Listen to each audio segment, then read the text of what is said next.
بارگاہ رسالت معاب صلی اللہ علیہ وسلم میں درود پاک کا ہدیہ پیش کریں۔ اللہم صلی علی سیدنا و مولانا محمد معدن الجود والکرم وآلہ واصحابہ الکرام وابنہ الکریم وبارک وسلم صلاة دائمة سرمدا ابدا۔ اللہ عز و جل قرآن عظیم میں فرماتا ہے اگر اللہ تمہاری مدد کرے تو کوئی دوسرا غالب آ ہی نہیں سکتا۔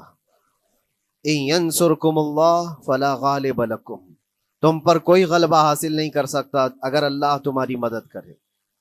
وَإِن يَخْذُلْكُمْ فَمَنْ ذَا الَّذِي يَنصُرُكُمْ مِنْ بَعْدِهِ، اور آگے اللہ فرماتا ہے اور اگر اللہ تمہیں چھوڑ دے یا گرا دے تو کون ہے اس کے بعد جو تمہاری مدد کرے؟ کوئی ہے جو اللہ کے علاوہ تمہاری مدد کر سکتا ہے؟ جب نہیں ہے تو پھر آگے ہونا کیا چاہیے؟ وَعَلَى اللَّهِ فَلْيَتَوَكَّلِ الْمُؤْمِنُونَ، تو مومنوں کو چاہیے کہ وہ صرف اللہ پر بھروسہ کر کے رہیں۔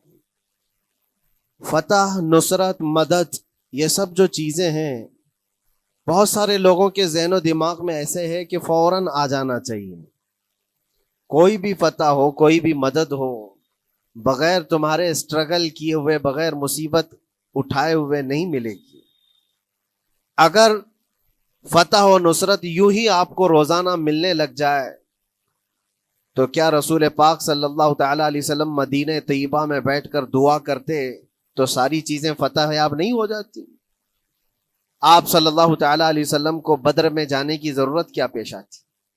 احد میں اپنے 70 جوان صحابہ کی شہادت پیش کرنے کی ضرورت کیا پیش آتی؟ اور اسی طرح سے خیبر ہو کہ حنین ہو کہ طائف ہو، کتنی جنگیں ہیں جس میں اپنی جان کی بازی لگائی صحابہ نے۔ سب سے بڑا معرکہ تو کربلا کا دیکھیں آپ، جہاں پورا کا پورا خاندان شہید ہو گیا ہے۔ تو فتح و نصرت بغیر قربانی کے اور بغیر تکلیف کے ایسی ہی آ جائے؟ آج کے زمانے میں ہم سوچ کر کے بیٹھے، ایسا نہیں ہوتا۔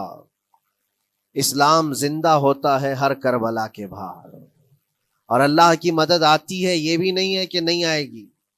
کچھ لوگ مایوس ہوتے ہیں، کچھ لوگ نروس ہو جاتے ہیں اور بھاگنے پر مجبور ہوتے ہیں۔ یہ امتحانات کی گھڑی ہوتی ہے۔ ایک حدیث پاک میں آپ کو بتاتا ہوں، اللہ کے نبی صلی اللہ تعالی علیہ وسلم ارشاد فرماتے ہیں کہ آخر زمانے میں ایک ایسی عظیم جنگ ہوگی ایمان والوں کی اور رومیوں کے درمیان۔ کفار و مشرکین ہیں اور مسلمین ہیں۔ اس کو ملحمۃ الکبریٰ کہا گیا ہے، قیامت سے قریب ہونے والی یہ سب سے بڑی جنگ ہے۔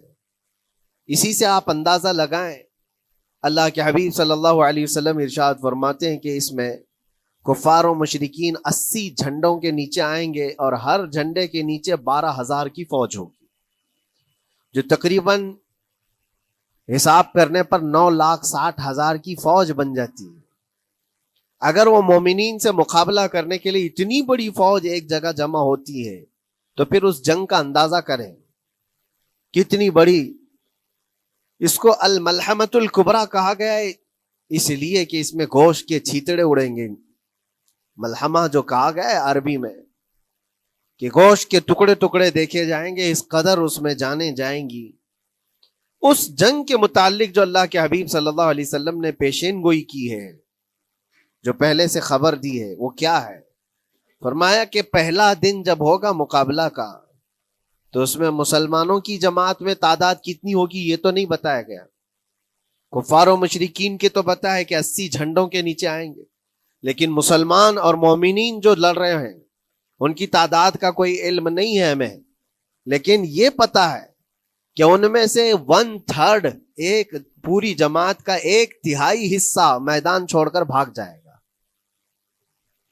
جنگ میں سے وہ میدان چھوڑ کر بھاگ جائیں گے جب اتنی شدت کی چیز ہو رہی ہو، مصیبت آ گئی ہے، تکلیف آ گئی ہے، 1/3 میدان چھوڑ کر بھاگ جائیں گے۔ اور ان پر کیا فرمایا حضور پاک صلی اللہ علیہ وسلم؟ فرماتے ہیں وہ دنیا کے روئے زمین کے بدترین لوگ ہوں گے، ان کی توبہ بھی قبول نہیں ہوگی۔ وہ سب سے بدترین لوگ ہوں گے، پیٹھ دکھا کر جو نکل چکے ہیں۔ دوسرا مرحلہ آئے گا، دوسرا پڑاؤ، یہ ایک بہت سخت سٹرگل کرنے والا میدان ہے، مصیبت اٹھا رہے ہیں، مشقت اٹھا رہے ہیں۔ دوسرا دن ایسا ہوگا کہ مومنین کی جماعت کا 1/3 1/3 حصہ شہید ہو جائیں، قتل ہو جائیں گے. سوچو یہ بہت بڑی بات ہے. یہ دونوں چیزوں پر میں آج آپ سے گفتگو کرنا چاہتا ہوں. 1/3 حصہ میدان چھوڑ کر بھاگ جا رہا ہے اور 1/3 حصہ قتل ہو گیا، شہید ہو گئے. بچے کتنے ہیں؟ 1/3. لاسٹ میں 1/3 حصہ بچا ہے. یعنی ایک میں اگر 3 پارٹ کریں تو 2 پارٹ تو ختم ہو گئے، 1 پارٹ بچا ہے. اور اللہ کے نبی صلی اللہ علیہ وسلم فرماتے ہیں اللہ رب العزت اس آخری تہائی حصے کو فتح مبین عطا فرمائے گا. فتح تو ہے ان کی، فتح ہوگی ان کی، لیکن جو حصہ بچا ہوگا وہ اخیر کا 1/3 حصہ ہوگا. اب اس پر مجھے عرض یہ کرنا ہے، مومنوں کو اگر فتح دیکھنا ہے، اللہ کی نصرت اور مدد دیکھنی ہے، تو یہ 2 چیزیں تو برداشت کرنی پڑیں گی. کون سی؟ پہلی چیز اپنوں کا چھوڑ کر بھاگ جانا، اور دوسرا اپنوں کا اپنے سامنے مر جانا. یہ دونوں چیزیں ہمیں دیکھنا پڑے گا. بہت سارے ایسے ہوں گے جو چھوڑ کر جا چکے ہوں گے، دامن چھڑا رہے ہوں گے، بھاگ چکے ہوں گے، اور کچھ وہ ہوں گے جو لڑتے لڑتے اپنی جان دے چکے ہوں گے. یہ دونوں بھی بہت سخت مسئلے ہیں میرے عزیزو. انسان کو یہ پگھلا دیتی ہیں چیزیں. اگر آپ کو ایسا لگے کہ میرے اپنے جاننے والے لوگوں میں سے کچھ لوگ مجھے چھوڑ کر بھاگ جا رہے ہیں، تو یہی انسان ٹوٹ جاتا ہے. اس کے دل کی کیفیت بدلنے لگ جاتی ہے. وہ پھر مایوسی کا شکار ہونے لگتا ہے. میری جماعت میں 100 لوگ تھے، 90 تو بھاگ رہے ہیں، 10 کیا کریں گے؟ اس کا اندر سے جو عزم تھا، حوصلہ تھا، وہ ڈاواں ڈول ہونے لگ جاتا ہے. اپنوں کا چھوڑنا یہ بہت بڑی آزمائش ہوتی ہے. وہ کسی بھی میدان میں آپ دیکھ لیں، کسی بھی میدان میں اپنے لوگ اگر چھوڑ دیتے ہیں تو یہ اس کے لیے آزمائش ہے بہت بڑی. اور دوسری آزمائش تو یہ ہے، بچے آدھے تھے، اس میں سے تو آدھے انتقال کر گئے. کبھی میرا عزیز دوست، کبھی میرا عزیز مشورہ دینے والا مشیر، کبھی بہت زیادہ مجھے سپورٹ کرنے والا، ایسے لوگ جب انتقال کرنے لگ جائیں تب پھر آدمی پھر ٹوٹ جاتا ہے. کچھ تو بھاگ گئے اور کچھ تو قتل ہو گئے. میں کیا کروں گا؟ میرے عزیزو، جو اخیر میں بچنے والے لوگ جو ہوتے ہیں نا، وہ معمولی نہیں ہیں.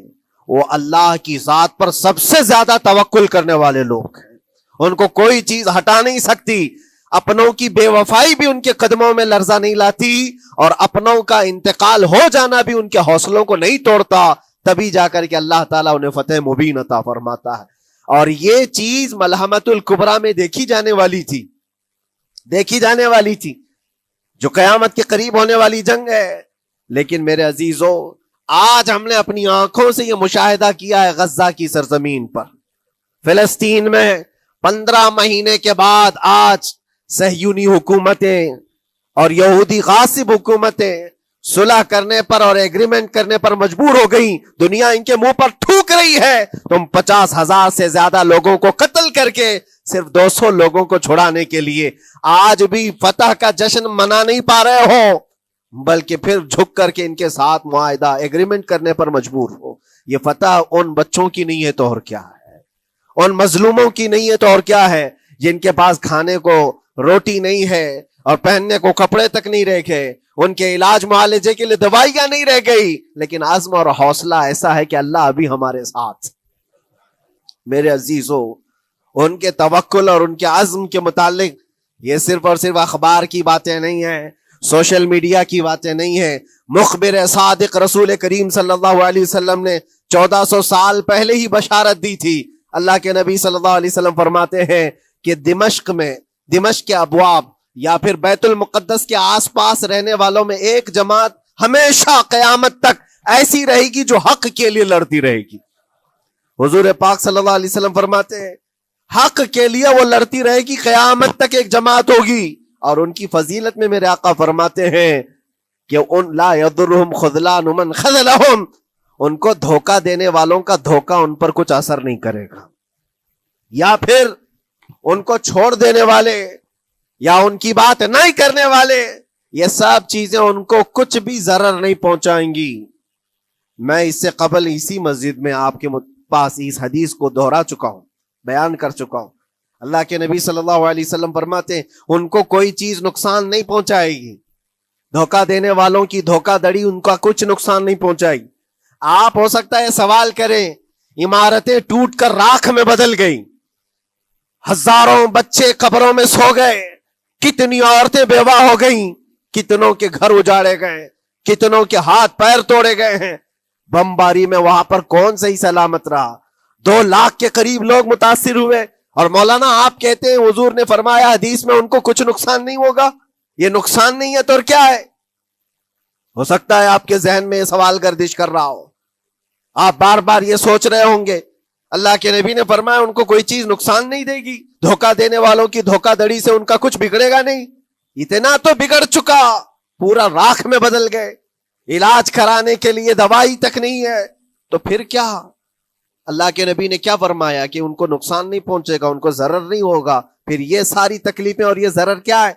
میں بتاتا ہوں میرے عزیزوں، جسم کا نقصان، جان کا نقصان، مال کا نقصان، جائیداد کا نقصان، یہ اللہ کے نبی نے نہیں فرمایا۔ یہ نقصانات مومن کے لیے کوئی معنی نہیں رکھتے، اگر ایمان سلامت ہے تو پوری کائنات سلامت ہے، اور یہ اللہ تبارک و تعالیٰ نے آج تک ان کے ساتھ رکھا ہے، ان کا ایمان محفوظ ہے، ایمان موجود ہے، جس کی وجہ سے یہ سارے نقصانات کچھ معنی نہیں رکھتے۔ اس لیے کہ یہ تکلیفیں، یہ جو ساری مصیبتیں آئی ہیں، اس پر تو اللہ تعالیٰ نے اجر عظیم کا وعدہ فرمایا ہے، اجر عظیم کا وعدہ فرمایا ہے۔ ہاں اگر ایمان ہی چلا جاتا تو پھر کون سی جنت ملتی، کون سی خوشبو جنت پاتے؟ کچھ نہیں ہوتا۔ ایمان سلامت ہے، جس کی وجہ سے انہیں دنیا میں بھی اللہ سرخروئی عطا فرمائے گا۔